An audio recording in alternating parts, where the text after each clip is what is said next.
I know a game. It's a fun game, yes it is. But I need a playing buddy for it. Will you be my buddy? My friend? That sounds nice. A friend. My game is awesome in every way imaginable, and if we win, we can get fortunes you can't even imagine in your wildest dreams. Are you in? Yes, of course you are. Everyone who's heard about it is in. The game even has a fun name. The Box Game. Lovely, right? And it's in your own house, so you won't even have to travel. It's kind of a mix-up of mostly hide and seek and tag. I already found a seeker, so don't worry my friend, you will be on my team. Great, right? You need a few things before you start the game. You will need a cardboard box for every room in your house. The size doesn't matter, but some will need different colours. So I brought you some paint. It's in the attic with some boxes. I saw you already have enough, so don't worry about that. You need to paint one blue, one red, one green and one white. You don't need to paint the other boxes. You also need a candle, preferably red, but black is also good enough. Never a white candle, cause then I won't be able to play with you, and the seeker wins. You don't want him to win. Trust me. You also need to do some things before the game. This is nothing major, just a few things you'll have to prepare so we can start smoothly. I even made a list of them for you. Number 1. This is the most important thing. Consider it a rule even. So please, listen to me. You cannot eat anything with salt in it from the moment you have read this letter. If you do, he wins, even if the game hasn't started yet, and he will come collect his price. Number 2. Now, onto the fun stuff. I always love this part. You first have to paint the boxes. Like I said, one needs to be blue, one red, one green and one white. I also brought you some black paint. You can doodle on them with that, but not too much. They need to mostly remain the colour you painted them. You can't doodle on the boxes that you haven't painted. Those are mine, and I would like to also decorate mine myself. Number 3. Every room needs a box in it, but you can't place them randomly. The blue box needs to be in your bedroom, the red box in your kitchen, the green box in your living room, and the white box in your bathroom.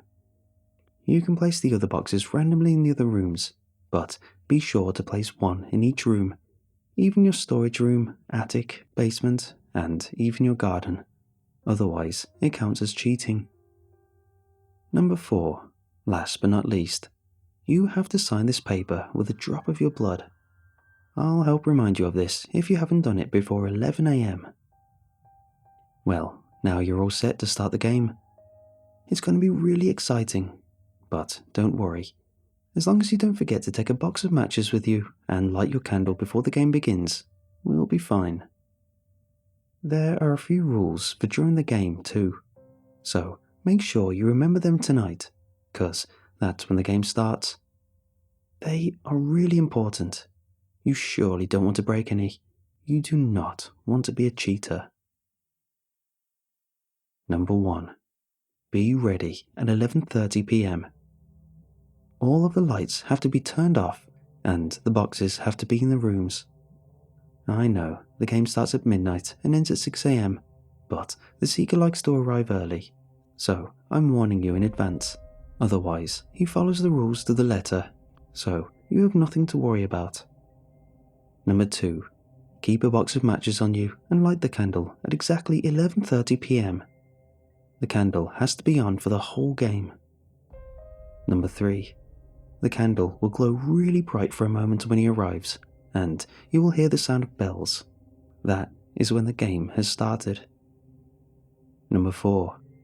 At this same moment, the boxes will have moved. Don't worry, this is normal, but they do have their own rules. I'll come back to that in a moment. Number 5. Now, Rule 5, 6 and 13 will be the most important rules for the night. First of all, when the boxes have rearranged themselves, you will have to start moving from room to room. I will follow you and help, but you are ultimately the one who chooses which room we will go. The order is completely up to you, and you may even choose a room twice if you want, but you will have to have been in all rooms and your garden before 6 a.m. Number 6. Once you're in a room, you have to stay in there for 5 to 10 minutes depending on the box. Cardboard boxes have assignments in them, which you'll have to complete in the given time. Those, however, are the easy ones. I'll come back to what you have to do with the coloured boxes later. Number 7. The Seeker can't get you while you're in a room within the given time limit, but when your time is up, he can come get us. He can also come get us while we're in the hallways. Number 8. This is not so much a rule as it is a helpful note. The boxes change rooms every time you leave a room. You could get only cardboard boxes the whole game. You cannot, however, get the same coloured box more than twice. You will also at least encounter coloured boxes 2 times, and at max encounter them 6 times. Number 9. You cannot go out to your house or garden. You cannot leave the game until it is over. Number 10. Now you will surely have questions about the coloured boxes. I'll start with the green one, because that's the easiest box. This one is about your family, friends and colleagues. Nothing too close or personal. It'll ask you a would you rather question, and you will have to choose. Whichever you choose will happen, so don't make hasty decisions. Number 11. The red one is slightly trickier. It'll ask you a dare, which is different for every room. It will go against your heart's choice, but if you don't follow it, you'll be stuck in the room until he gets you. Number 12. The blue box is really vague. You will get a question about dreams, work, love. You will have to answer truthfully, and whatever you answer will forever be lost to you. I know it is harsh, but you'll have to get through this. I know you are able to. Yes, the blue box sounds difficult, but the white box is by far the worst, even if it does not sound like it. The rule of the white box is simple. You must never open it, under any circumstance. It is, however, far from easy. You will be tempted and lured by the Seeker. The white box is the only box he has any influence over. And those are the rules. Phew, that was a lot to write down, but at least you are prepared for tonight. Light your candle, paint your boxes, and get ready, because tonight is going to be awesome. Yeah, I had a good laugh before throwing the red letter into the paper trash bin, as any sane person would. I would regret it later. I checked my security camera for the front porch, set myself a cup of coffee, sat down and began reading my newspaper. The kids in my neighbourhood sure are pranksters. Some bits of the letter played in my mind, and I decided to check the time.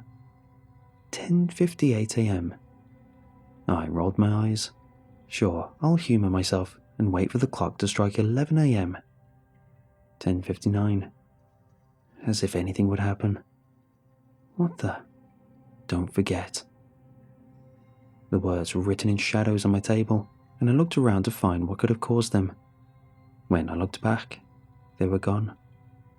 I was way too into that story now, and my mind was playing tricks on me. I think I'll stop reading so many horror stories. I ate my toast and made myself another cup of coffee. It's Sunday, so I won't have to hurry with anything. I read the news on my phone, and when I finished my second coffee, I started to do the dishes. My dishwasher won't be arriving until at least tomorrow, so I'll just have to do it myself. While I was doing the dishes, I saw some weird cracks in the tiles above the kitchen counter. I looked closer and started noticing a pattern. Come play, friend. Okay, now I was definitely creeped out. That did not have any logical explanation. I took the thin paper from the bin, but I still believed that it couldn't be true what the paper said. My friend apparently noticed my hesitation. I felt a stabbing pain in my arm, which lasted for almost a minute. I held my arm in pain, forgetting to even look what was causing it. I finally felt the pain die down to a dull burning. Then I felt something trickle down my arm and then drop onto the paper I was holding. I finally looked. My arm was bleeding. At least, that was the first thing I noticed. I then saw the markings. They looked like words. Wait, they were words. The rest were incoherent scribbles, like someone had been trying to write something but suddenly lost the ability to do so. It almost looked like a struggle, which fascinated me more than that there was something carved in my arm. Oh well, could have been the shock, I guess. Hey friend, have you decided to stop stalling and start playing? A jovial voice broke me out of my stupor. I looked around, but there was nobody there. What? I asked if you were done stalling. The voice sounded like it was right next to me, but I didn't see anyone. This was the final drop for me. Who the hell are you? Wait, better question. What the hell do you want? I like your words, my man, the voice quipped, but this is rather urgent. You have to sign the letter first. Just place a drop of your blood on it, and we can talk. And why should I trust a random voice in the sky? Well, if you want the Seeker to come get you, then I will gladly let him. The prospect of another voice to come join, one that could most likely cause me the same destruction this voice has done, did not sit well with me. So I got my arm and pressed it against the paper. The distorted words appeared in my blood at the bottom of the letter. Great, now that that's out of the way. I suddenly felt a rough hand on my shoulder, but the voice was still invisible. Much better, I heard him murmur. Now, like I said in my letter, he spoke in a louder voice, you must first go get a candle. I will start painting in the meantime. Wait, I called out as I heard the voice walk away. Wait, what exactly are you? You aren't human, that much is obvious. The invisible thing, whatever it was, had stopped walking, and I could feel its eyes on me. That boy is something I neither can nor want to answer. I can, however, tell you this. I felt him lean over to me. His breath was right in my face. You just entered a game with beings your eyes won't ever be able to comprehend. The trip to the store was short, and the only thing I got was the candle. I was tempted for a moment to get a white one, just to mess with the being, but I quickly threw away that thought. I already experienced what would happen if I didn't follow the rules, so I just did what I was told. What I saw when I got home, however, was not something I suspected. A floating paintbrush. It was doodling on some of the cardboard boxes, creating all sorts of weird symbols and scribbles. They almost looked like some sort of language. I placed my red candle on the kitchen table and sat down on a chair. What are you drawing? I decided to straight up ask. Glad you asked. See, these thingies here are mine. My pet in my house. And this here is... No, what is all the writing about? Oh, that. Just some phrases in my own language. Nothing to worry about. I could almost see its grin. He was obviously withholding some information from me, but I decided not to press. I just sat down in one of the chairs opposite the floating brush and started painting one of the boxes blue. At least it had been nice enough to set the different paints, brushes and boxes on my table, so I could start immediately. It was eerily silent while we painted, so I decided to try and make some conversation. So, do you play this game often? I straight up asked it. The doodling stopped for a moment, then continued onward. No, I normally don't get to play, it answered, a bit sullen. But this time is different. Now I have a buddy, and we will win for sure. I could feel its grin directed at me. A shiver went down my spine. Oh, well, that's great, I guess. I decided to try get some more answers from him. That Seeker guy, what is he like? Are there some ways to trick him, or stall him, or deceive him? The being burst out laughing. I thought you were never going to ask, it hiccuped. Then it turned serious once again. there are some ways to trick him. He can't stand the candle, for example. Keep it in between his position and yours, if you know the general area of where he is, and he will not be able to find you. On the other hand, he can track you if you have any salt on you or have eaten it, so that's what the rule is for. He will also try to get you to break the rules. He will try to trick you in every way possible, so be prepared. If you break even one of the rules, you will be in grave danger. If you break Rule 13, he will win immediately, and your soul will be his. I continued painting while listening to him. Those rules are really important. One last question.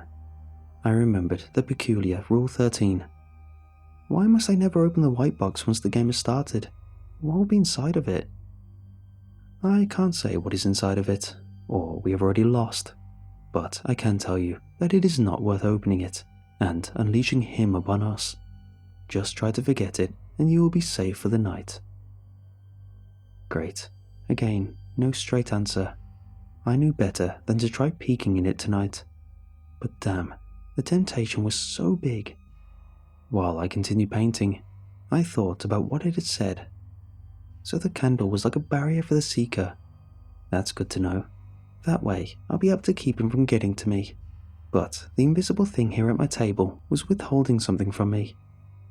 The salt. There's something not quite right about what he said. He seemed kind of nervous about it. Maybe the salt can be used against himself. It was evening before I even knew it. I ate a quick dinner, which didn't taste too good because of the lack of salt in it. After that, I placed the boxes in the rooms. He placed the uncolored ones in the attic, basement, garden, and storage room, and I placed the colored ones in the bedroom, kitchen, living room, and bathroom. While I placed my boxes in the assigned rooms, I also looked up what kind of being my playing buddy could be. But from what I could find, I think it's some kind of ghost, or at least something close to that. It doesn't fit the exact description, but in the limited time I had, I couldn't find anything else that fit his characteristics. I suddenly heard a hiss come from the hallway. I walked out the kitchen I was in and saw a couple of boxes floating in front of the living room. "What's wrong?" I asked. "That stupid flower over there. I hate primroses, so get that out of the house." "No, it was a present from my mother. I got it yesterday from her." "Do you want me to help you, or do you want to play alone?" it asked mockingly. "Fine," I sighed. "I'll set it on the front porch. Better?" I picked the vase up and walked to my front door, which I opened. I set the vase down in front of it and closed the door again. "Much better," it answered, and walked into the room. We prepared the rooms and garden, and then went to the living room. I sat down on the couch and watched some TV, while the being was doodling on some piece of paper.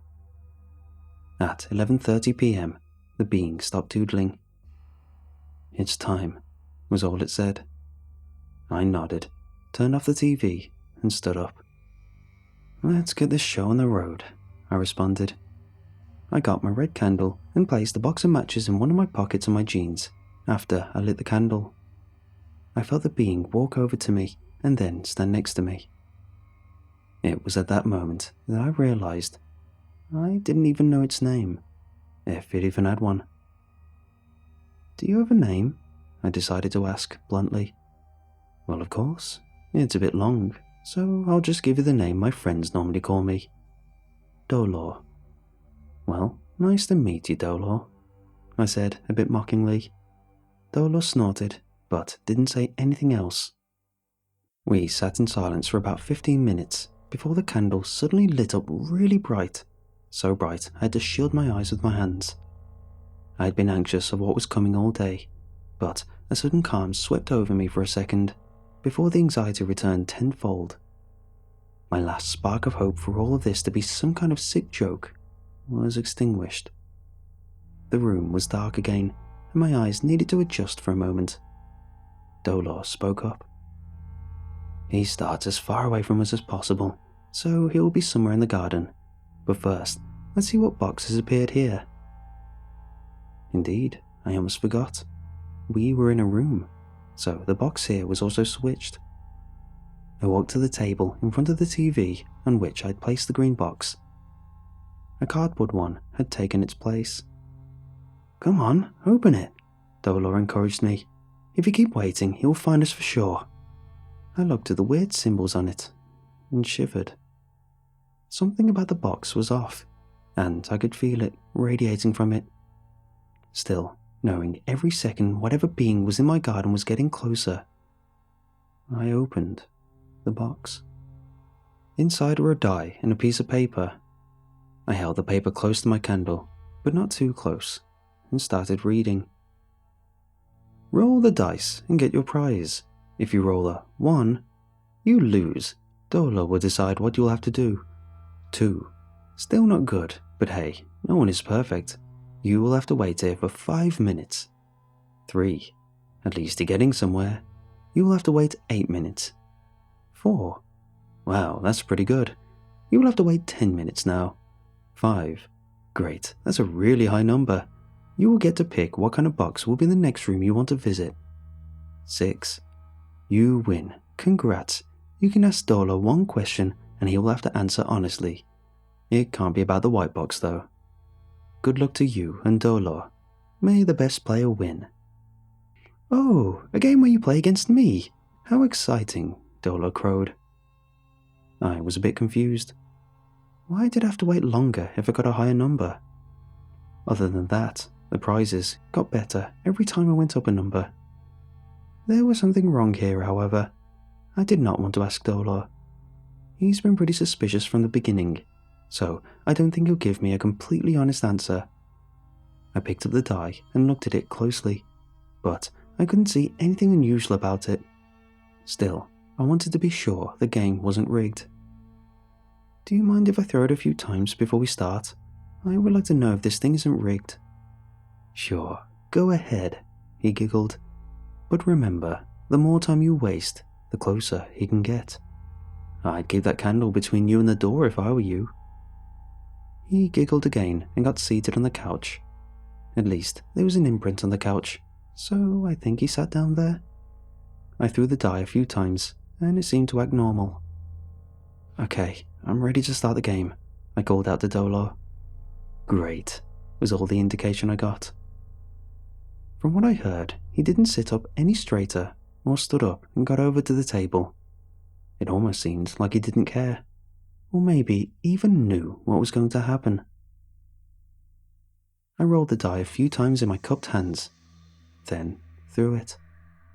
It bounced on the table, rolled, and ended up with 5 dots at the top. A surprise sound came from Dolo, and I grinned. I had given the die a bit more of a spin than I did my previous throws, so most likely he'd been trying to influence the outcome. "Well then, I guess I can pick the next box," I said casually. Dolo didn't make a sound. "Let me see. You said the green box is the easiest? I think I'll pick that one." I heard him sigh quietly before saying in a cheerful voice, "Good job, friend. Where do you want the box to be?" "Well, the kitchen is the closest room, so place it there." I heard a snap, and then, done. I could have chosen the cardboard box, but I knew I would also encounter at least 2 coloured ones. I definitely would not want to come across the blue one, and I don't have enough information about the white one to really want to encounter it. It sounds like something is really wrong with it, and I do not want to know what that is. "Come on, hurry, let's go to the kitchen." Dolo was suddenly behind me and shoving me to the door in a hurried manner. "What? Why are you suddenly in such a hurry?" I asked. His hands burned against the exposed skin of my left arm where he grabbed my wrist. The Seeker and I are sorta linked. We can feel where each other is, at least the rough area. We can pinpoint the other's location to a 5-meter radius. Great, and you didn't tell me that earlier? Why exactly? It wasn't important? It sounded more like a question than an answer. But come on, we have to hurry. He's pretty close, most likely in the storage room.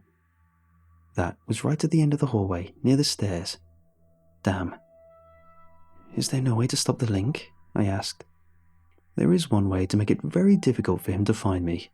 The candle has to be between him and me. But wait, I won't be able to sense him either if you do that. Too bad for you, I said, and walked towards the door with Dolor behind me. To the kitchen, quick! I'll follow close behind you. I kept the candle between me and the hallway. I heard him run in front of me, while I kept the candle between our location and the Seeker's. I saw a dim light glow from the end of the hall, but then I was in the kitchen, and the door slammed close. Place the candle in front of the door, that way he'll think we aren't here and will go away in a few minutes. I did as I was told, and placed the candle in front of the door. The light shone on my arms, and I saw the angry red mark on my left wrist. I decided not to say anything about it, but more and more about Dolor seemed to be very wrong. Then I turned around and saw the green box placed on the kitchen table. I swallowed and hoped that the question would be as harmless as the game of the previous box. I grabbed the piece of paper from the box and sat down next to my candle. Would you rather A. Have your colleague Sam get an incurable illness which will make him die a horrible, long and painful death, or B. Have your Aunt Lily lose her unborn child? It is your choice. Yeah, not so harmless after all. Aunt Lily is one of my favourite aunts and really sweet. I know she and my Uncle Philip have wanted a child for years. They were never able to have one before, but a few months ago she became pregnant. By some miracle, and they were overjoyed. It would crush her to lose the baby, even though her and my uncle's relationship was sometimes a bit rocky, with her screaming in his face and the yelling back at her. They deserved the baby and seem to have left the fighting behind now. On the other hand, Sam is one of the people I dislike the most, maybe even hate a bit.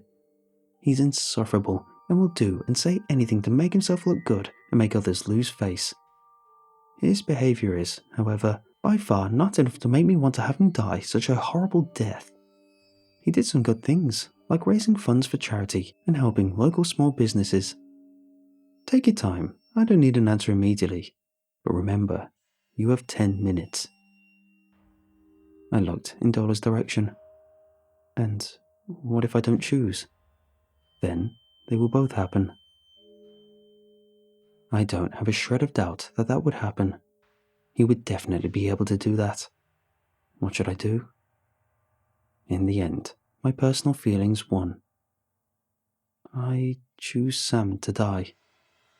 Snap. There, was that really all that difficult?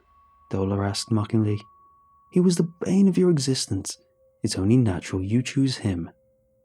Still, such a choice is not up to me.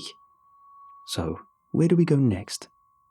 You'll see, was all I said. I did not want him to know and possibly influence the game. I was starting to trust Dolor less and less. We were walking down the hallway. I was planning to go to the bedroom, but then we rounded the corner. A bright light shone down. I shielded my eyes and looked away, but then I heard Dolor scream in agony. I looked towards the direction his voice came from, and then I saw it. He was visible now. I saw the horns, I saw the tail, I saw the red skin. Then he grabbed my arm and dragged me into the basement and slammed the door behind us. We both sat there, breathing heavily, while my mind tried to process what to do. Dolor was invisible again and was clearly not focusing on me at the moment, so I schooled my expression into a confused one. Dolor did not need to know that I knew. What was that? I almost shouted. That, Dolor panted, was the Seeker. Man, that was way too close. Yeah, was all I said. I was shivering a bit, not because of our encounter with the Seeker, but because of Dolor's true form. Dolor thankfully thought it was because of the Seeker. Hey, we're safe here, so no worries. There's no need to be afraid of the big old Seeker here. Yeah, sure. Man, he was scary. I played along. That, he sure is, my friend. It's a good thing we could get to the basement in time. Here, place the candle on the door and we will look at the box. I did as I was told, then looked back at the box. It was the red one. Ooh, the red one! How exciting! Dolor crowed. He seemed to be enjoying himself way too much. and I was immediately on edge. And in the basement too. That's always a fun one. I could practically see Dolo bouncing in his place. "Go on, open it." "The dare of the basement," it read. "The basement is the closest you'll get to my home. It also has the deepest connection. You'll have to make that connection even better. There's a bucket of red paint in this box, as well as a brush. The words you will need to write are, Dedo mi inferno. Good luck." "What does that sentence mean?" I asked, knowing that it couldn't be anything good. "Nothing important," was all Dolo said. I knew I couldn't escape the task, so I began to write. The paint was a deep crimson colour and sparkled just a bit too bright to be paint. I wrote down the words, but made sure to leave one spelling mistake. Instead of Dedo, I wrote Deda. It looked almost the same, but Dolo still walked closer to me, and I felt him lean over my shoulder to look at the words more carefully. Then he walked away again, clearly a bit confused about something. "Well, with that out of the way, let's go." He seemed a bit unsure, but he had made up his mind and decided we needed to get going. I let him step in front of me and the candle. "He's somewhere outside. We can go to the storage room, and after that, upstairs." I stepped in front of him again, and we walked to the storage room. I saw something strange in the closet in the hallway. Dolo didn't seem to notice, so I swiftly took it from the closet and held it close to my candle, making it seem like I was staring at my candle. It was a wispy, glowing piece of paper. The title read, Rules to Escape the Box Game. As you've likely noticed by now, your friend, or Dolo as he likes to call himself, is not exactly human. I, the Seeker, am also not human. What you are participating in is a battle between heaven and hell, a battle for your very own soul. As you also have guessed by now, you are at the moment on hell's side. The demon is tricking you. If you try to escape with him now, you will die and he will take your soul. I have made you this set of rules so you can escape, but it's going to be difficult to get you out. Do as the rules say, and you should be able to come to me before your soul will be lost. Number 1. Dolo must never find out that you know the truth. He will try to take your soul, and I will most likely not make it in time to save you from that horrible fate. Number 2. The red candle will keep me away, while also making Dolo stronger. Do not set it near the door of the room you're in. Try to act as natural as possible and keep it away from the door. If you do not do this, then I won't be able to find you. Number 3. I will get you immediately once you open the door, but only if you could keep the candle away from the door the entire time you are in that room. The following rules will apply for you if you are not able to keep the candle away from the door. Number 1. There is one other way to escape. This, however, is much more difficult and dangerous. The most important thing is that Dolo does not find out that you know about the battle. He controls which boxes will appear, and he will do everything in his power to make the white box not appear. This is extremely difficult for him, so he will not do this if he can avoid it. But if he knows that you know, you will leave him no other choice. You will be stuck until you hand over your soul to him.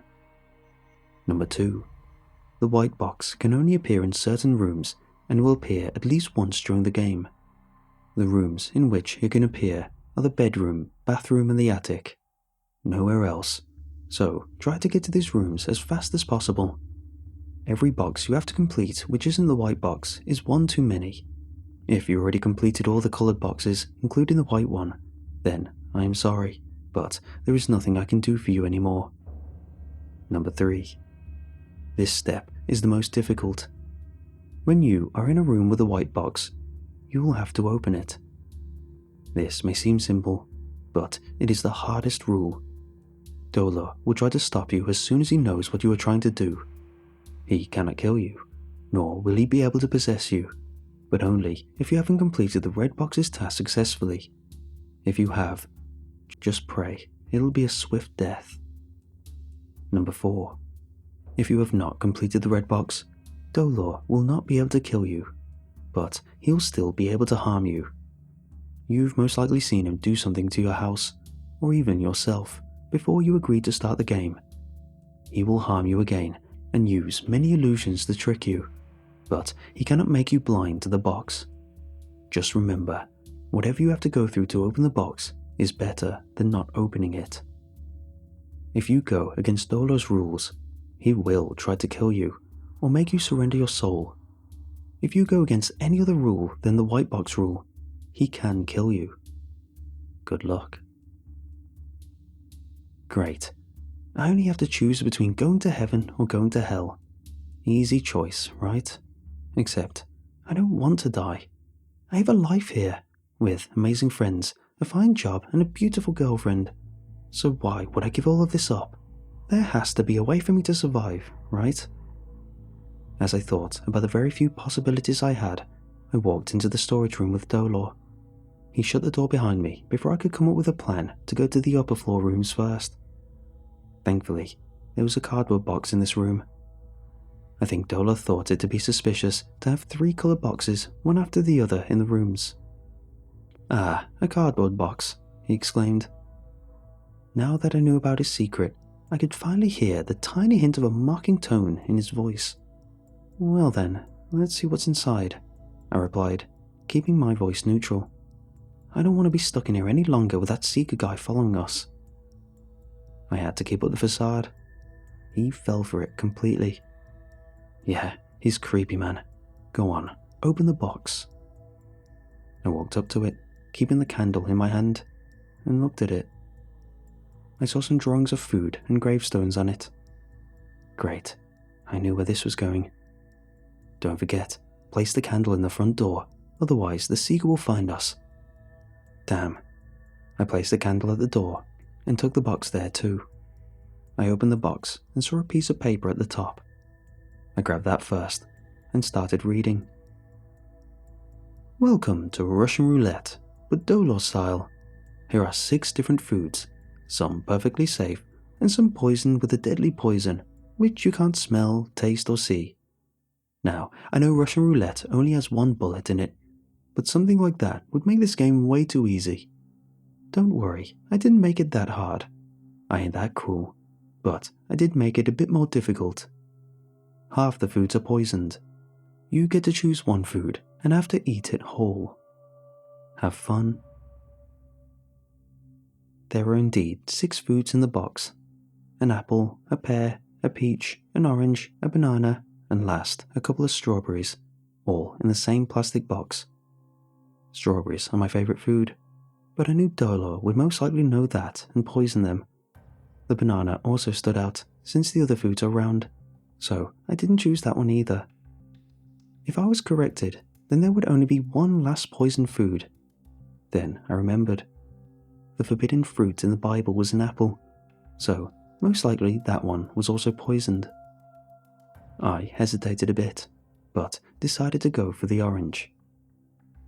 "I'll pick the orange," I said. "Suit yourself," Dolor answered indifferently. I picked up the orange and started to eat it. After I ate it whole, Dolor clapped. "Well done. At least he didn't pick any of the poison foods, so we can continue playing," he said cheerfully, but I could hear the disappointment. I don't think killing me was the only thing the poison was supposed to do. I let Dolor scout for the seeker again, who he found to be in the garden, and we went upstairs. My heart started to beat faster as we reached the top of the stairs. "Let's go to the bathroom first," I decided. "Okay, great, but hurry up. The seeker is coming." We hurried inside and shut the door. I placed the candle in front of it, knowing that if I didn't, Dolor will start to suspect me. Then I turned around. There was the blue box.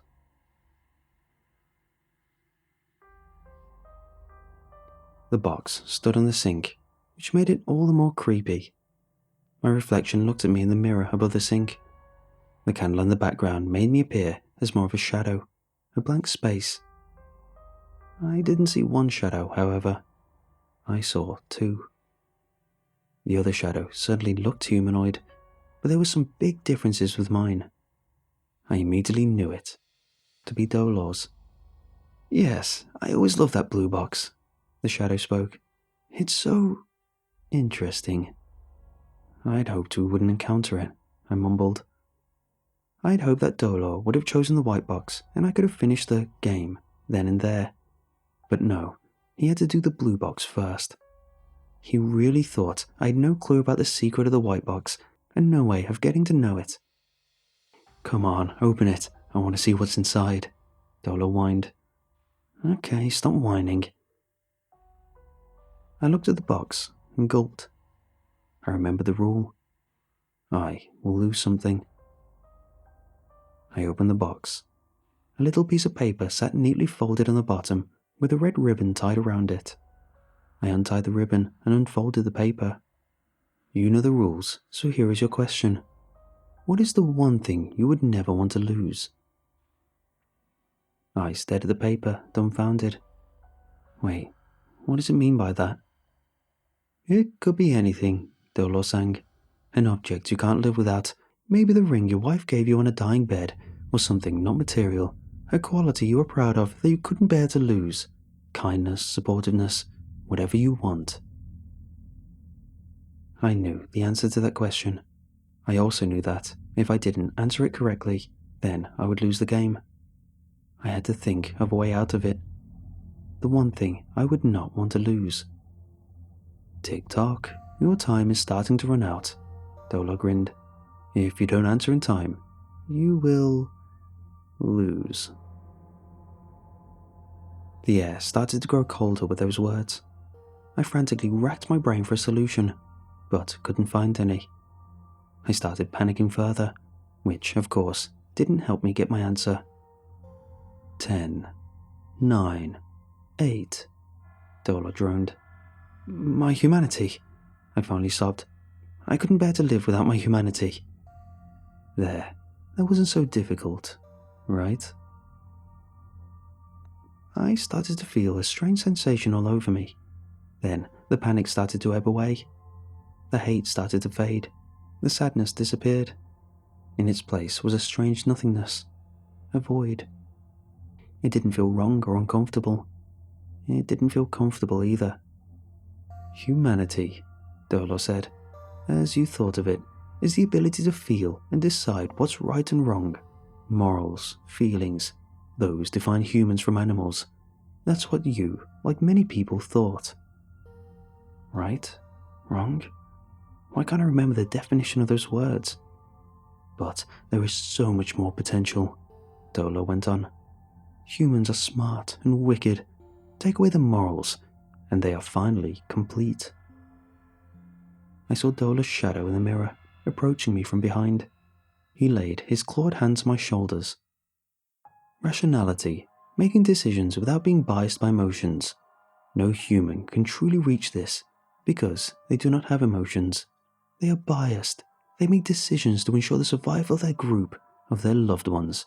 Love and emotion." I nodded. What he's saying sounds true, I thought. You will not have this problem. You will be free. I felt nothing.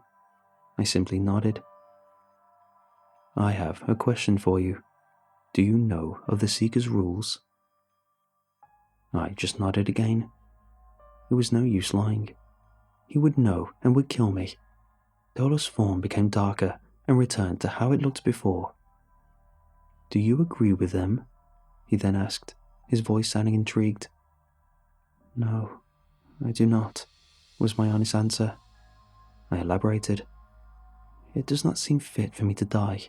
Therefore, I do not agree with the Seeker's rules." "Do you think he's in his right, though?" "No, I do not. But he's an angel, as you most certainly know now. I do, however, think he does not possess the right to take my life." Dolor fell silent for a moment. Then he spoke up again. "You know, he's the reason you're in this game. When a person is supposed to die, there are a few ways to judge them. The angels get to choose, and he chose this as your trial. I simply nodded again. That would make sense. Would you want revenge? Make him pay for his choice. Revenge. Sounded nice. I felt something well up. A need for blood of the destroyer of my life. Revenge, I said with a wicked grin. Revenge does sound great. I knew I was biased now, but this kind of bias was good. That's what Dolo said. That's how it feels. The nothingness is good, but this is great. We made our plan. The Seeker has a weakness. He can't stand demon blood.